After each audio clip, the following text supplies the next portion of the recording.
Welcome to Mithuna's kitchen. ఈ రోజు వీడియోలో నేను మీకు టిఫిన్ సాంబార్ చేసి చూపిస్తానండి. ఈ సాంబార్ ఇడ్లీలోకి, దోశలోకి, వడల్లోకి చాలా టేస్ట్గా ఉంటుంది. దీంట్లో వేయడానికి సాంబార్ పొడి మనం వేరేగా చేసుకోవాలి. అది ఎలా చేయాలో ఇప్పుడు మీకు చేసి చూపిస్తాను. స్టవ్ వెలిగించి ప్యాన్ పెట్టుకోవాలండి. ఇందులో 2 టేబుల్ స్పూన్ ధనియాలు,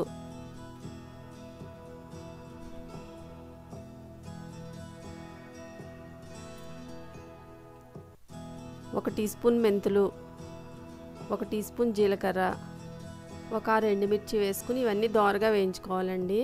టిఫిన్ సాంబార్లోకి సాంబార్ పొడి ఇలా చేసుకుంటేనే బాగుంటుందండి.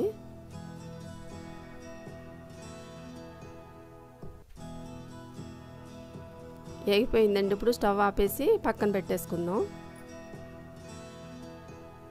చల్లారిందండి. ఇప్పుడు మిక్సీ పట్టేసుకుందాం. దీన్ని ఇలా మిక్సీ పట్టుకుంటే సరిపోతుంది. ఒక కుక్కర్ తీసుకునండి. 3 టమాటాలు పైన కట్ చేసి వేసుకోవాలి. అలాగా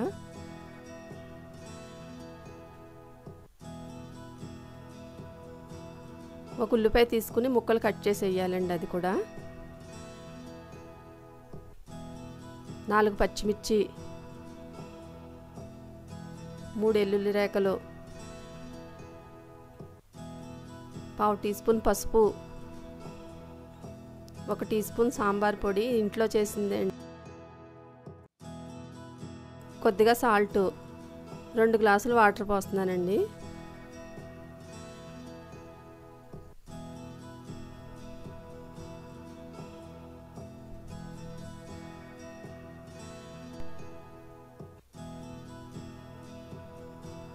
కుక్కర్ మూత పెట్టుకునండి. ఇప్పుడు స్టవ్ వెలిగించుకోవాలి. 3 విజిల్స్ వచ్చే వరకు ఉడికించాలండి. 3 విజిల్స్ అయిపోయిందండి. ఇప్పుడు స్టవ్ ఆపేసుకుని చల్లారనివ్వాలి. ఇప్పుడు మూత తీసుకుని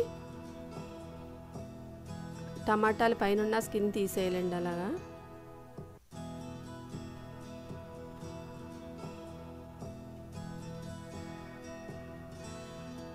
ఇదంతా బాగా చల్లారాక మిక్సీ పట్టుకోవాలండి.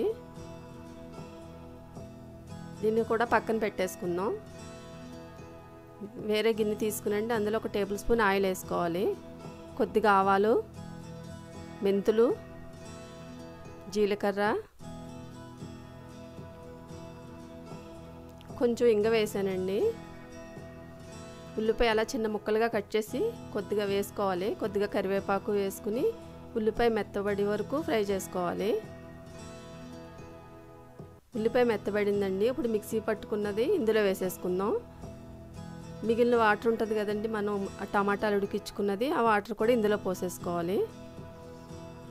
మనం రెడీ చేసి పెట్టుకున్న ఆ సాంబార్ పొడి 1 టేబుల్ స్పూన్ వేస్తున్నానండి.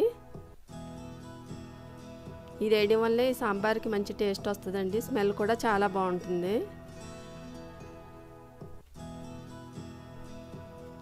1 గిన్నె తీసుకునండి. 1 టేబుల్ స్పూన్ శనగపిండి తీసుకోవాలి. ఇందులో వాటర్ పోసుకుని ఉండలు లేకుండా కలుపుకోవాలండి. 1 అరకప్పు వాటర్ వరకు పోసుకోవాలి. మరుగుతుందండి. ఇప్పుడు ఈ శనగపిండి ఇందులో వేసేసుకుందాం. గరిటతో కలుపుకుంటా ఉండలు కట్టకుండా చూసుకోవాలండి.